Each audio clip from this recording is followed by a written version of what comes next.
Hi, I'm Sam, your inner voice and self-trust coach for women who refuse to choose between career success and being fully present with their kids.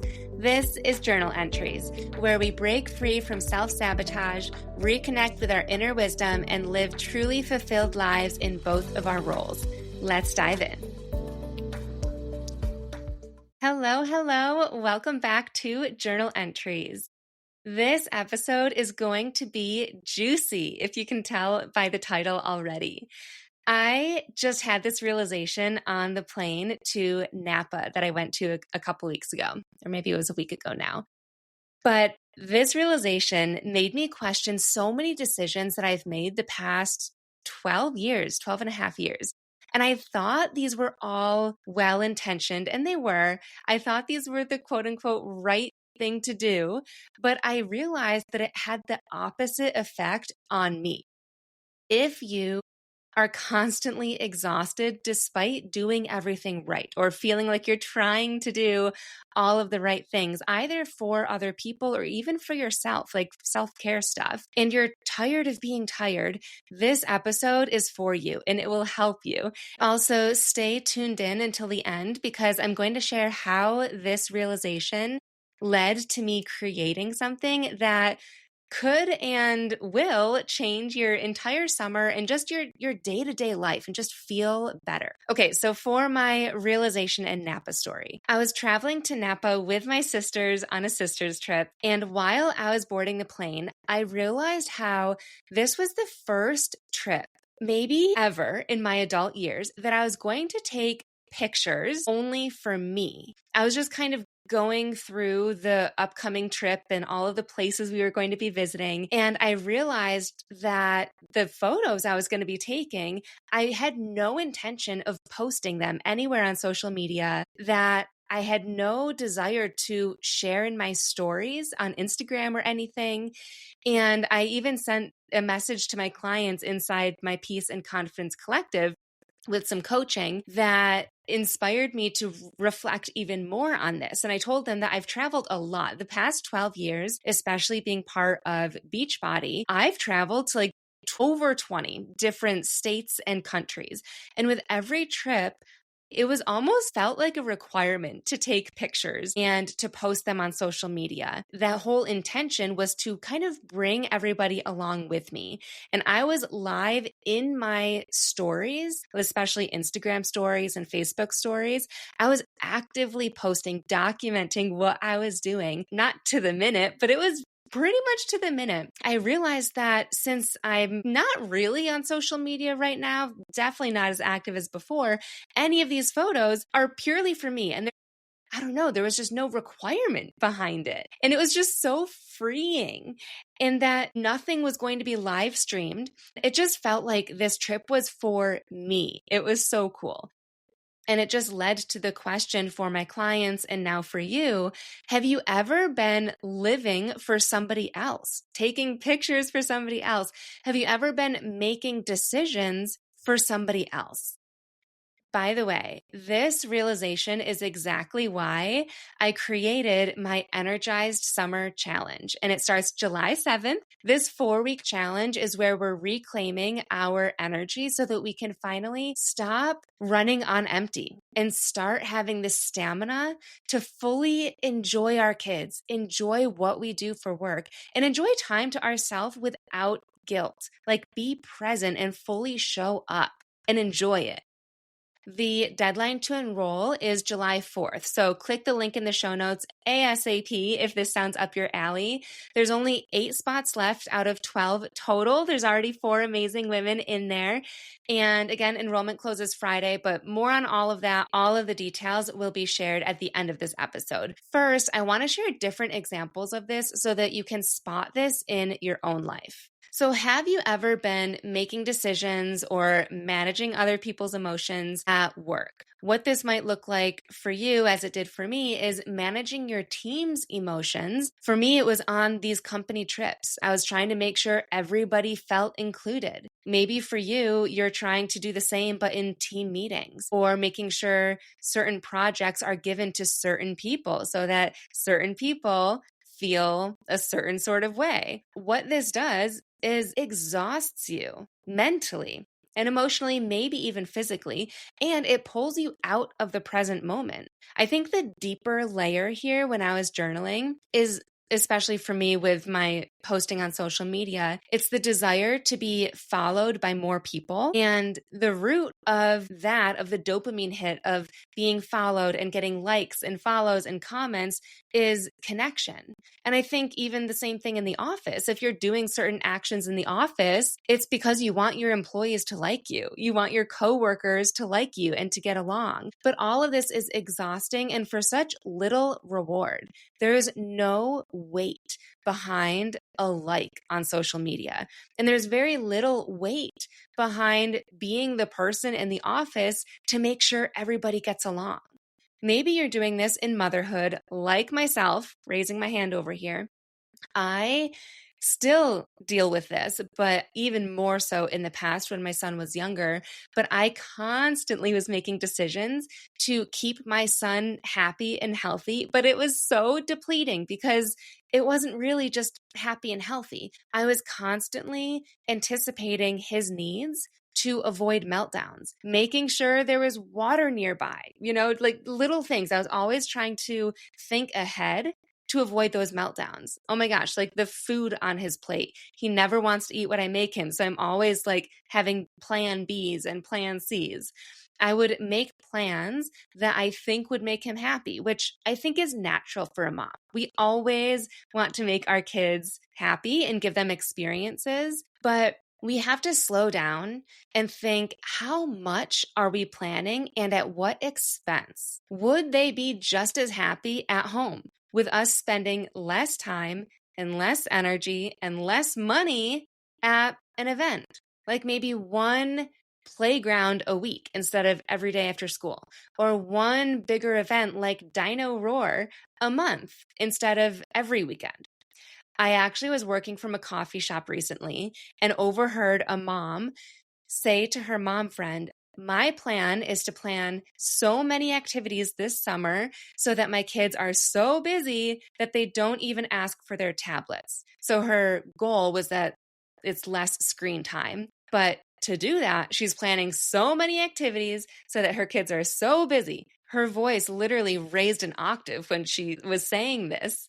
And her friend responded in a way that was just like, oh, yeah. Like she was almost defeated by hearing this and exhausted. It was just this sense that we do so much and we go to such great lengths for our kids and at our own expense. Like, how exhausting does that sound as a mom? And I'm sure that she works. Even if she doesn't work, being a mom is a full-time job.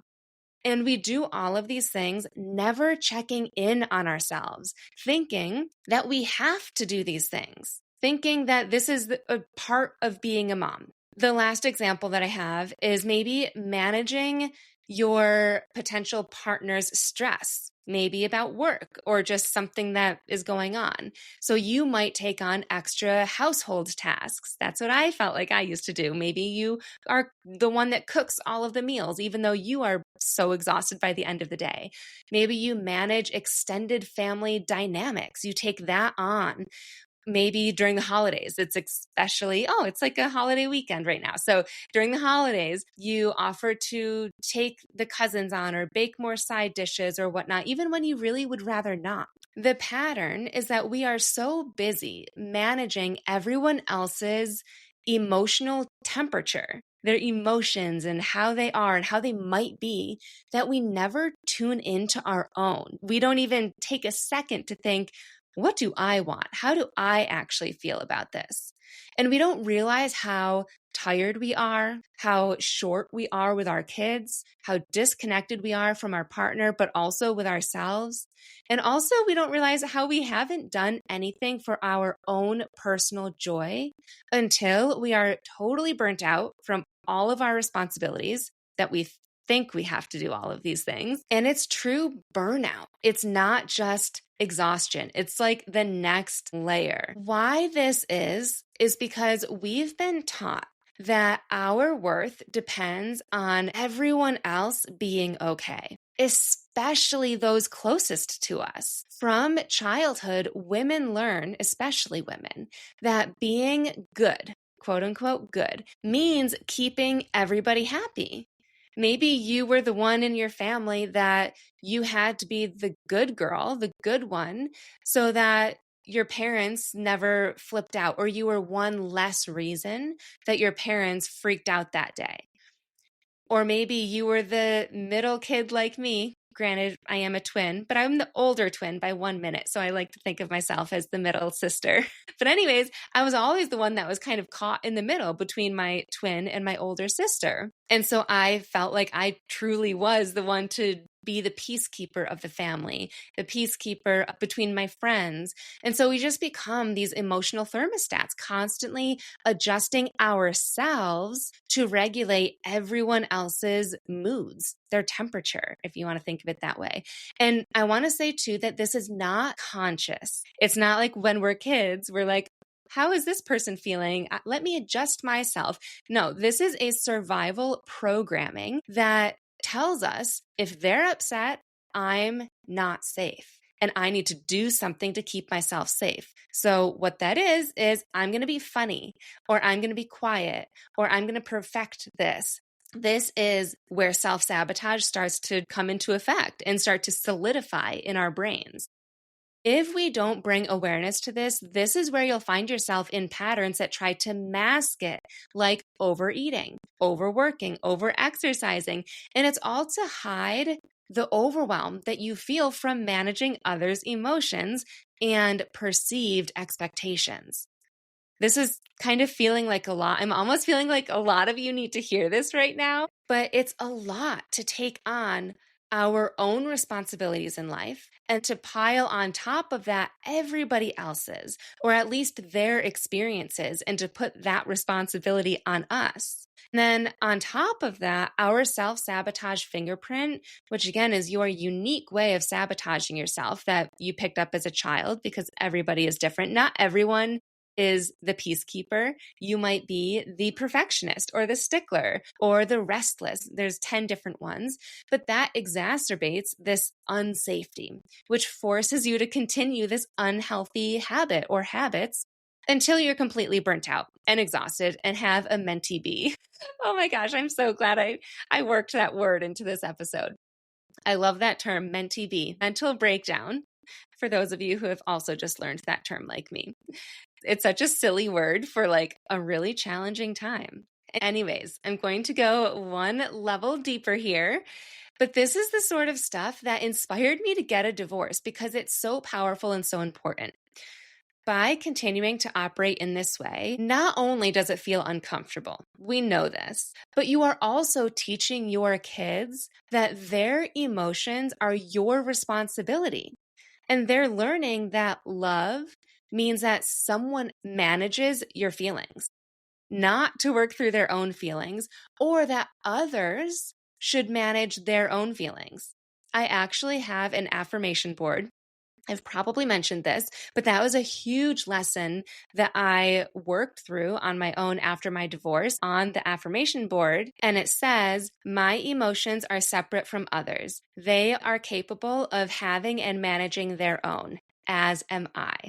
And I just repeated that until I believed it. And it's still up. So if I ever need the reminder, it's there for me. Another thing, summer is happening right now. Your kids will remember this summer. You get to choose the type of mom that they're going to remember as a part of it. Will it be the mom who was present and energized and participating in the water slide or filling up those water balloons? Or the one who was constantly stressed and planning and sitting in a lawn chair trying to catch a break with her high noon saying, go ask your dad, right? The one that's just trying to like breathe. And I'm not saying that there's never a time to breathe. I am all for taking time to yourself. I just want to highlight that your entire day shouldn't feel like you need to take time for yourself, and that so much of your energy is going to other people. How incredible would it feel if you could have energy for yourself, where thinking about you filling up water balloons and playing with your kids doesn't sound exhausting. It sounds like connection, and it sounds like something that you're excited to do. The last thing is that you've been doing this, meaning managing others' emotions, making decisions based on others, and exhausting yourself for likely years, maybe your whole lifetime. And your kids are how old? Maybe say it out loud. Think it. How old are they now? Not next summer, not when work calms down, but this exact age that they are. I just think of my son. He's 4.5 right now, and he keeps saying, he's like, I'm 4.5. He doesn't like when I say 4. This summer is happening whether we are present for it or not. And how many more summers will you spend managing everyone else's emotions instead of enjoying your own life and being present for your summer, not just thinking of it as creating a summer for your kids? I don't believe in the saying, you only have 18 summers with your kids. I believe that you have every day with your kids, which makes this even more impactful. How many more days consistently are you going to be checked out, burnt out, waiting for more energy to be present with them and just at work, enjoying what you do, enjoying your kids' little jokes and the things that they do, right? So that's why I'm here to help. And here's what I want you to try.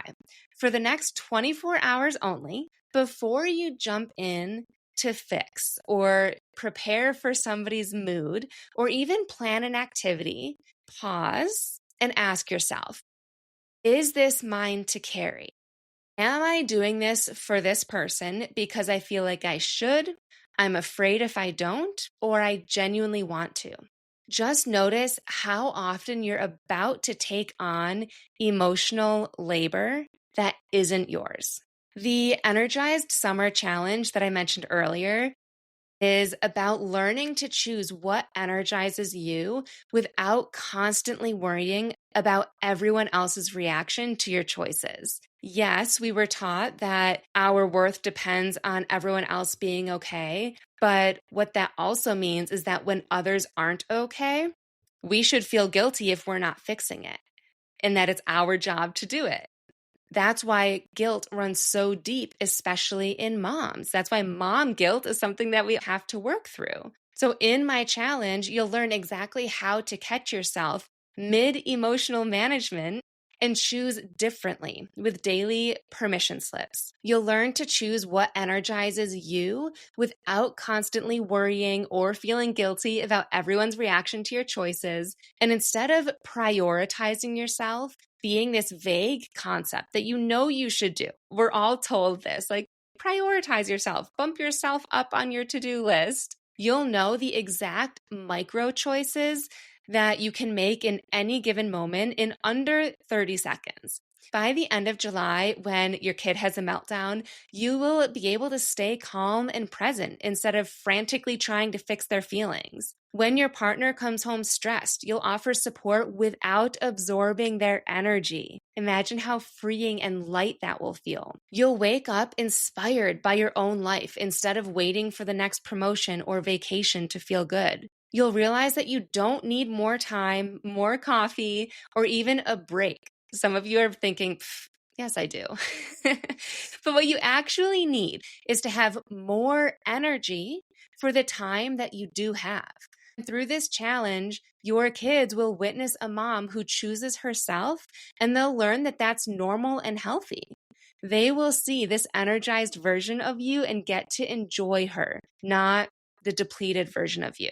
So this is a 4-week challenge starting July 7th. You will get weekly voice memo coaching from me every Monday, one 90-minute group coaching call to process the heavy stuff and the overwhelm in your life right now, guest expert sessions on habits and nervous system regulation, a kickoff call with a guided visualization, private community with other women who are super uplifting and choosing themselves, and last but definitely not least, weekly engagement prizes that are participation focused, not perfection focused.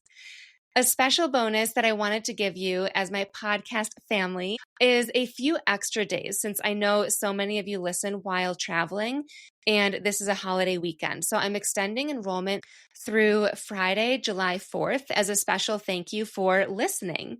And after that, you will have to wait until 2026 because this is the only energy challenge that I'm running this year. And lastly, when you secure your spot in the next 48 hours, you get immediate access to that private community even before we start on July 7th.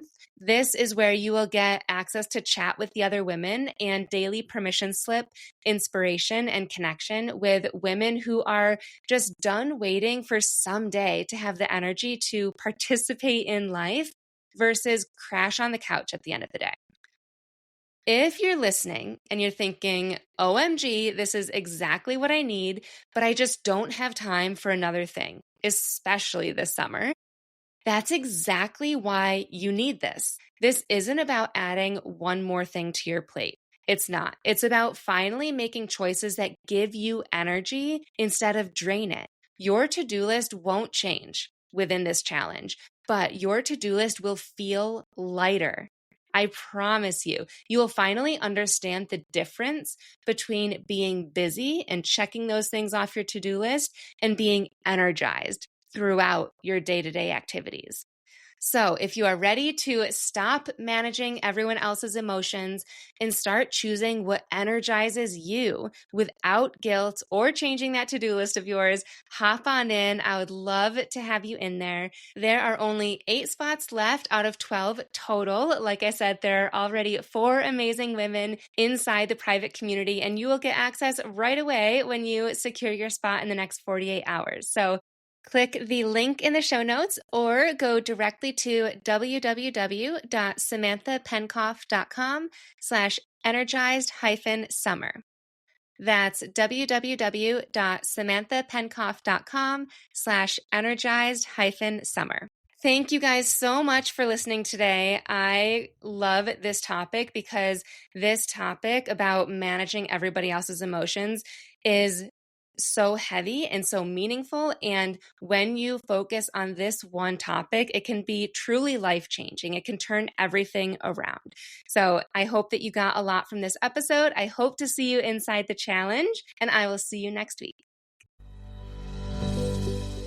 Thanks for joining me for today's journal entry. If something resonated with you, I'd love to know about it. Screenshot this episode, share it on social media, and tag me at samantha.s.says. Or even leave a review, which will help more women find this podcast to create more fulfillment in their career and as a mom. And hey, if you're thinking, I wish I could get more of this, I've got you covered. Click on the link in the show notes, which I customize each week based on what we're talking about. And I always include the link to the Calm Mind Blueprint, which are my 5 journal prompts to go from overwhelm to inner peace in 2 to 10 minutes a day. Subscribe so that you catch my Thursday 5-minute journal with me episodes and next week's full episode where we will continue this journey together. I'll see you then.